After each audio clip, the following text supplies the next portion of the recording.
मैंने 24 साल पाला उसको और वो सिर्फ 1 मिनट में खत्म हो गया। इतना बड़ा मेरा लॉस। वो नौजवान जो रोजे की हालत में अपने घर वालों के लिए इफ्तार का सामान लेने जा रहा था, उस घर पर जो है वो क़यामत टूट पड़ती है। इस चीज का सुनकर के वो नौजवान के जिसकी ईद के बाद शादी थी, अब वो इस दुनिया में नहीं रहा। उन्होंने कहा कि यासिर भाई, आपके भाई का गला कट गया है, पाँव के नीचे से जमीन निकल गई है, रोड पे खून ही खून, खून ही खून, खून ही खून। इतना खून जैसे गाय करते हैं ईद पे हम, रोड्स पे खून होता है, इतना खून था। अस्सलामुअलैकुम, डेली पॉइंट से मैं हूं अली मुराद। नाजरीन, आज मैं जिस जगह पर मौजूद हूं फैसलाबाद में, इस नौजवान की वीडियोस जो हैं वो सोशल मीडिया पे 2 दिन से गर्दिश कर रही हैं कि एक ऐसी बेहंगम और बेतरतीब किस्म की पतंग जो है उसकी डोर एक नौजवान के गले में फिरती है और उस नौजवान की जो है वो मौत वाक़ हो जाती है। वो नौजवान जो रोजे की हालत में अपने घर वालों के लिए इफ्तार का सामान लेने जा रहा था, जब वो इफ्तार का सामान लेने जाता है तो घर का माहौल इफ्तार का जैसे एक लज्जत भरा समा होता है वो था, लेकिन उस इफ्तार का सामान लेने जाने के बाद जो है वो ये चीज सामने आती है कि उस घर पर जो है वो क़यामत टूट पड़ती है। इस चीज का सुनकर के वो नौजवान के जिसकी ईद के बाद शादी थी, अब वो इस दुनिया में नहीं रहा। मेरे साथ उनके बड़े भाई और उनके चाचू मौजूद हैं। आइए इनसे जानते हैं कि वो शख्स आखिर कैसा था और इनको जब पता चला तो घर पर जो है वो क्या समा था और शादी में कितने दिन रह गए थे। तमाम तर तफसीलात जो है वो उनके बड़े भाई मेरे साथ मौजूद हैं, इनसे जानते हैं। अस्सलाम वालेकुम सर। वालेकुम अस्सलाम। सर, पहले तो मुझे बताइएगा कि इंतहाई अफसोस के साथ कि आपके छोटे भाई थे, कितने बहन भाई थे और इनका जो है वो नंबर बताइएगा कि बहन भाइयों में कौन सा नंबर था। सर, हम 7 बहन भाई, 4 बहनें, 3 भाई, और ये सबसे छोटा भाई था, यानी 7वें नंबर पे। 2 बड़े भाई हैं, इसकी डेथ हो गई। इफ्तार का सामान लेने गए, रोजा रखा हुआ था रोजे की हालत में, तो आप लोगों को जब पता चला तो यकीन करना कितना मुश्किल था और पता कैसे चला? सबसे इम्पोर्टेंट चीज ये है। सर, सच्ची बताऊं तो पहले तो हमने फजर पढ़ी है, दोनों ने इकट्ठे, जुमा पढ़ा है, असर नहीं इकट्ठे ना पढ़ी। मैं मेरी शॉप है इधर एयरपोर्ट पे, फैसलाबाद इंटरनेशनल एयरपोर्ट पे, स्पेयर पार्ट्स की। तो मैं असर मैंने उधर पढ़ी है। 10वां रोज़ा था, 11वीं रात थी, यानी 11वीं शरीफ के मानने वाले हैं। 11वीं शरीफ के लिए घर में खीर बनती है। कुछ जुमे का रोज़ा था, सब बच्चों ने भी रखा था, शौक में इन्होंने भी।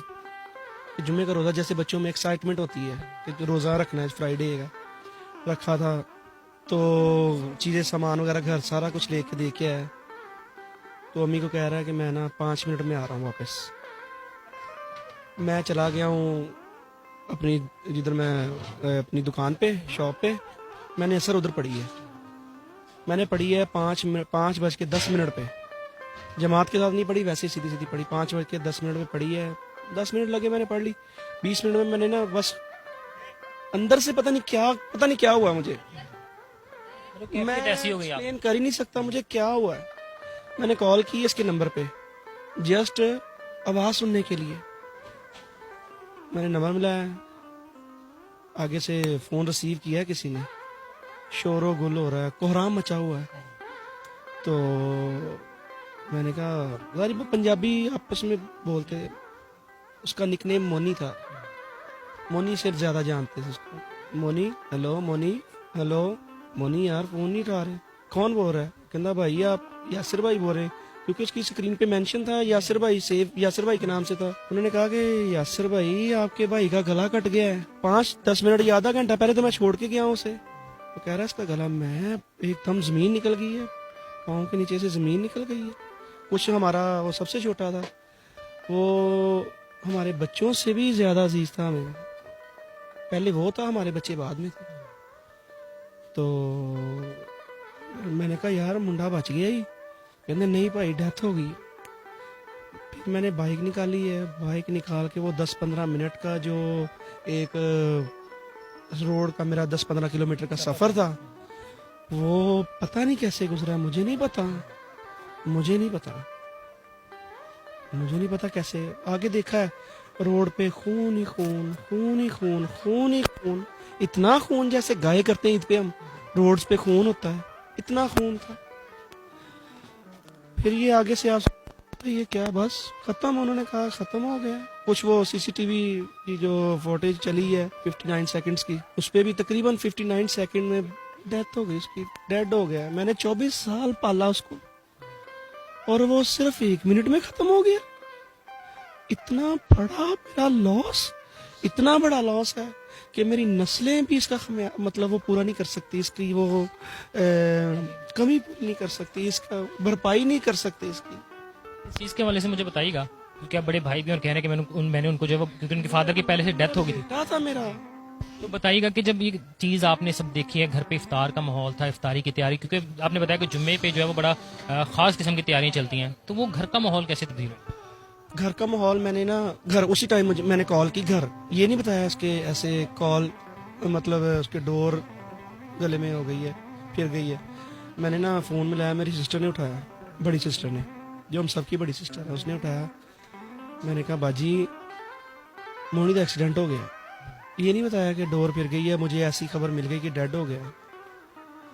क्योंकि इधर ये समनाबाद से इधर से तकरीबन 1 किलोमीटर का सफ़र है, इधर से उधर का। मैंने कहा आप इधर से ताकि चले जाएं, ताकि आप जल्दी पहुंच जाएंगे मेरे से। मैंने 10-15 किलोमीटर से आना है, आपने 1 किलोमीटर से जाना है, आप जल्दी पहुंच जाएंगे। वो मेरे पहुंचने से पहले उधर पहुंच चुके थे। तो मैंने से कहा एक्सीडेंट बहुत ज़्यादा हो गया ही, जल्दी पहुंच जा। बस वो पहुंच गए। फिर जब ये उन्होंने सुना कि बता दिया था ना मैंने, एक्सीडेंट बहुत ज़्यादा ज़बरदस्त हो, डेफिनेटली तभी उसी टाइम चेंज हो गया। शादी में कितने दिन रह गए थे और शादी की तैयारियां कैसी चल रही थी? शादी की तैयारी ये चल रही थी कि इतनी मतलब दिन रह गए थे कि ईद के फौरन बाद तकरीबन थी। शादी हाल भी बुक करवाने के चक्कर में फिर रहे थे। ये चाचू की ड्यूटी है, मेरे चाचू हैं, इनकी ड्यूटी लगाई थी मैरिज हॉल की कि आप मैरिज हॉल कोई ढूंढें, अच्छा भी हो और थोड़ा सा अच्छा हो। यानी बताइएगा कि पतंगबाजी जो है, क्योंकि बसंत वगैरह पुलिस की जाने या इदारों की जाने से पाबंदी तो लगाई जाती है, लेकिन वो कभी भी जो वो खिलाफ पतंगबाजी करे, तो उनके लिए कोई आपका मैसेज, क्योंकि आपका जितना बड़ा नुकसान हुआ है, कहीं ना कहीं उन सब लोगों का हाथ है कि जो पतंगबाजी के शौकीन है या पतंगबाजी करते हैं। सर ये ना एक बंदा नहीं है सर, ये पूरा सिस्टम एक नेटवर्क है जो सारा रॉन्ग है। उसमें XYZ हर बंदा है। मेरा लॉस हुआ है, वो कहते हैं ना चोर जिसकी चोरी हो ना उसे सभी चोर नजर आते हैं। मेरे भाई के पूरा पाकिस्तान ये अदारे अदारे अदारे जो है, अदारे हों या जो भी जिनके पास इख्तियारात हैं बंदों के पास, अगर वो एक्शन नहीं ले रहे तो वो मेरे कातिल। मेरे पास इख्तियार है तो मैं उसका फायदा उठाऊं। अगर मेरे पास इख्तियार है तो मैं नहीं कर रहा, तो इसका मतलब ये है कि कोई चक्कर है, कोई मेरी मंथली चल रही है, कोई ऐसा सीन चक्कर पार्ट है। लॉस मेरा हुआ है, किसी का नहीं लॉस हुआ। ये पिछले दिनों इधर बसंत थी, हमारे इधर 7-8 घर हैं गली में, अपने सारे रिश्तेदार बहन भाई इधर ही बैठे हैं। हम कसम खा सकते हैं हम किसी ने भी पतंगबाजी नहीं की, ना हमारे बच्चों ने ना हमने। तीसरे बंदे को तो हम नहीं कह सकते। मार्केट में जब माल आएगा या कोई चीज की सप्लाई होगी, वो आगे सेल आउट होना ही होना है, किसी तरीके से हो, लीगल तरीके से हो, अनलीगल तरीके से हो, चोरी हो, जैसे भी हो, शक्ल चेंज करके हो चीज की। जब तक मैन्युफैक्चरर हजरात पकड़े नहीं जाएंगे, जिधर से इनको मंथलियां लगी हैं, मैं किसी का नाम नहीं नॉमिनेट कर रहा, किसी को शो नहीं कर रहा, सीधी सीधी स्ट्रेट फॉरवर्ड बात कर रहा हूँ। जिन बंदों ने मंथलियां लगाई हुई हैं, उन बंदों ने जितनी देर मंथलियां ना छोड़ी, मतलब उनका रोजी रोटी का चक्कर है भाई। उनको नहीं जो पता किसी का कत्ल हो रहा है, किसी का, जिनका मर रहा है उनका मर रहा है, मेरा मरा है ना। लेकिन मैं सिर्फ ये चाहता हूँ किसी और का आसिफ ना मरे। ये बड़ा बड़ा बड़ा सदमा है। जिसकी वो पतंग थी उनको तो शायद गालिबन ये चीज का अंदाजा भी ना हो कि उनकी पतंग ने कितना बड़ा नुकसान कर दिया। तो उड़ाने वालों को कोई आपका पैगाम ऐसा हो कि उनके दिल में जो है वो ये चीज आ जाए। मैं उनके आगे रिक्वेस्ट ही कर सकता हूँ कि खुदारा आपका 2 मिनट का शौक है या 5 मिनट का शौक है या 10 मिनट का शौक है, किसी घर का नस्ल का बेड़ा गर्क हो जाता है किसी का, जैसे मेरा हुआ। मेरा बच्चा माशाल्लाह BBA होल्डर था, इस टाइम लेटेस्ट डिग्री है, BBA होल्डर था, सेल्स मैनेजर था इधर ग्रेट वॉल सूसा रोड पे। मुझे बताइएगा कि सोशल मीडिया पे खबर जो है गर्दिश कर रही है कि आसिफ की हलाकत के बाद जो उनकी वालदा भी खुदा ना खास्ता जो वो भी वफात पा चुकी, तो इसमें कितनी सदाकत? बस मैं ये कहूंगा चाहे इसको आप बंद कर दें, और बड़ा ही जड़ा है इसको, चाहे आप बंद कर दें चाहे ऐसे ही चला दें अपने। मैं किदों दा डकिया सीगा ताड़ी। ये चीज सोशल मीडिया पे बहुत ज्यादा गर्दिश में है। बस उसने बस व्यूज लेने के लिए, चंद व्यूज की खातर, हराम पैसा कमाने की खातर। हराम की कई शक्लें हैं, ये नहीं है कि जुए के साथ जो आएगा हराम है, ये चोरी हराम है। हराम की बहुत शक्लें हैं, हराम की बहुत शक्लें। बस ये कहूंगा कि जी नाजरीन, तो पतंगबाजी के शौकीन अफराद जिनकी एक बेहंगम सी पतंग जो है वो डोर एक ऐसे